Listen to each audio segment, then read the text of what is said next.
Hello, ladies and gentlemen. Welcome back to another episode here on African Confessions. The following story that you're going to be listening to, it comes from a translation of a message that one of our admin received, and the translation reads like this. Hello, how are you, Brother Nash? Can you please post my own story as hidden identity? I am a man, a South African man. It was in 2016 when my downfall began. It was because of a corrupt tender deal, something that had gone wrong in that corrupt tender deal. I was someone that was established before all of this, and when I started making money by selling construction materials to different government departments as well as other companies, it was not because out of corruption, but it was because I had started that business in honesty. By 2016, my company, it was worth like a lot.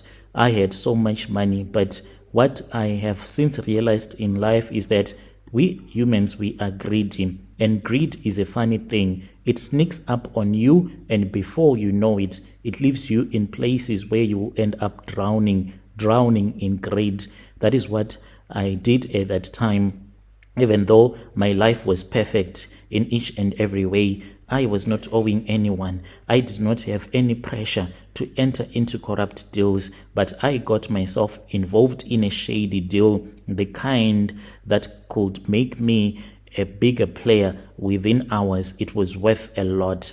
And I was dealing with other people that were also involved in a lot of corruption deals, some that were done in back rooms of government offices where real money was exchanged. I knew that it was wrong, and I had made a promise to myself that I would never get involved in such a deal. I knew that it was wrong, but money, I wanted more money. More money meant more wealth and more things to buy with the money that I would have gotten, because the price is always, when it is a corrupt tender deal, everything will be inflated, such that even if it is a cement, let's say you are supposed to buy that cement maybe at 60 rand, but you will end up lying that you have bought it maybe for 120. That is how corruption happens. Yes, you get a tender through corruption, but then the real money is made by inflating the prices, such that where the government is supposed to pay maybe 100k, it can end up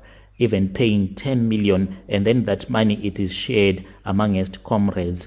And at that time, when I got involved in that tender deal, it went wrong, and then my assets were frozen. And when I was unable to access my funds, it was something that was really terrible. I did not know what else to do. Like, you can be someone that is making a lot of money today, but once your assets are frozen, there is nothing that you can do. In your bank account, you can be having millions and millions of rands, but once that bank account has been frozen, what else can you do? You cannot access that money anymore. And I found myself having to answer questions and answer those questions for things that I did not even do. That deal, when it went public, my name was dragged through the mud. My assets were frozen. The same people who used to surround me, they ran away. They did not want anything to do with me. I lost everything. Unfortunately, my company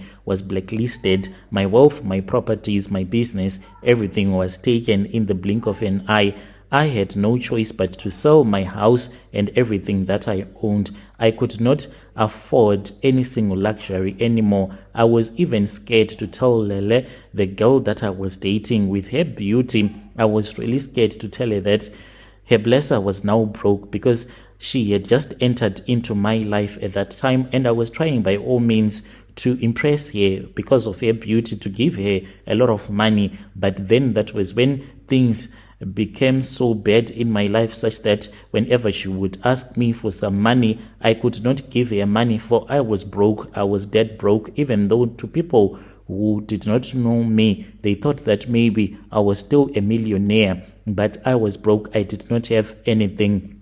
She was the kind of a woman whom you will think she will never tolerate a broke man, but to my surprise, with her beauty, she knew somehow, she knew about my situation. She knew that I was broke, even though I was trying to hide it from her that I was broke, but she accepted me.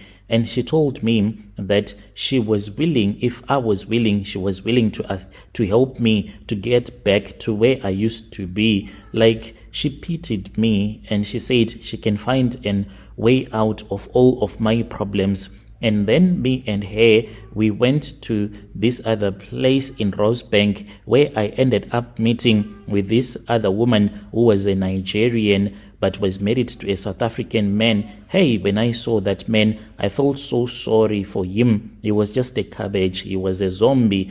When we went to her place, that man, I'm sure that she only got married to that man for the sake of getting a South African ID. The guy was in a wheelchair, unable to do anything. And when we had met this woman at a club, I did not know that she was married. She was busy having fun with other men, yet she was a married woman. So she was the one who connected me to the Marine Kingdom. And I was told that in order to regain everything that I had lost, the only way that I could regain everything was if I was going to become part of the Marine Kingdom.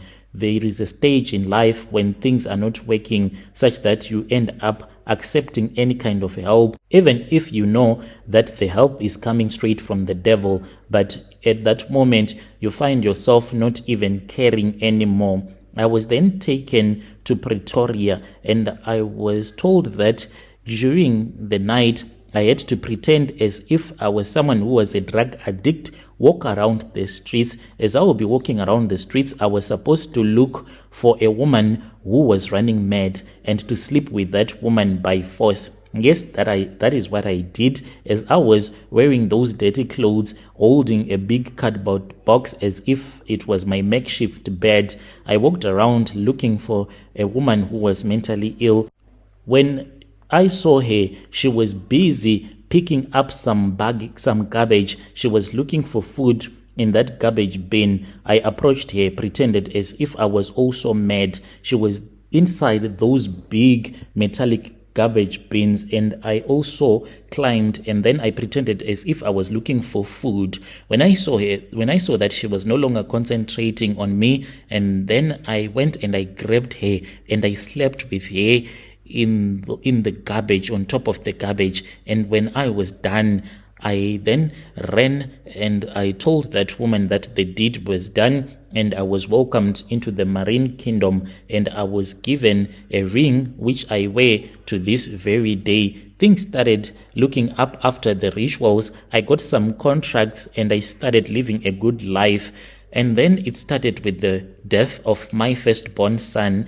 He was only 5 years old when he passed away. I really did not know what happened. Even the doctors could not understand, because he used to have these high fevers, and then he passed away. The second one was Zoe, my daughter. She passed away at 3. 1 minute she was there, the next time she was gone. I could not believe what was happening. I thought maybe that it was a coincidence, but when my brother's son passed away, I had a dream. He came to me and he accused me of trying to kill him. When he passed away, that was when I realized that there was something that was happening. I went to that woman from Nigeria who had introduced me to the marine spirits, and I told her what was happening. That was when I was told that in order for me to return back to where I used to be, and for my assets not to be frozen anymore, it required the blood of young children. And I had just done that, and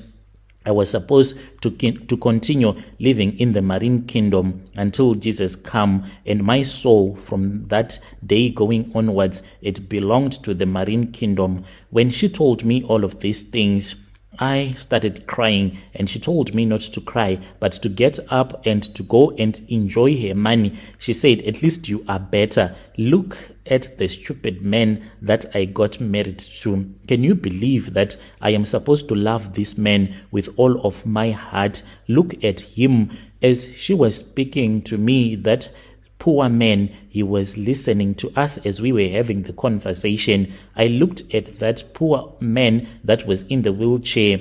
His body, the way that he's crippled, it is so scary. And she said, imagine me making love to that fool. fool right there, and I am supposed to show him love when we are busy with our love making. Otherwise, I cannot become part of the marine spirit anymore. Just imagine, you are much better, so much better that you are going to live your life. You are going to date beautiful women that are not like this man, a crippled man that I am forced to sleep with. So consider yourself lucky. So I walked out of her house and returned back to my house. To this very day, I am part of the marine kingdom. I am given different missions that I am unable to discuss on your platform, mainly targeting those women that go to church, those that are prayerful. Those are the ones that I date. And when I date those women, I make sure that I destroy them. I don't destroy them like physically. I leave them in a better financial position, but spiritually, I was told that the devil wants a lot of souls before the time has ended. Dear listeners, right there was a message that was sent to one of our admin who helped us with this translation. Strange things indeed they do happen in this world.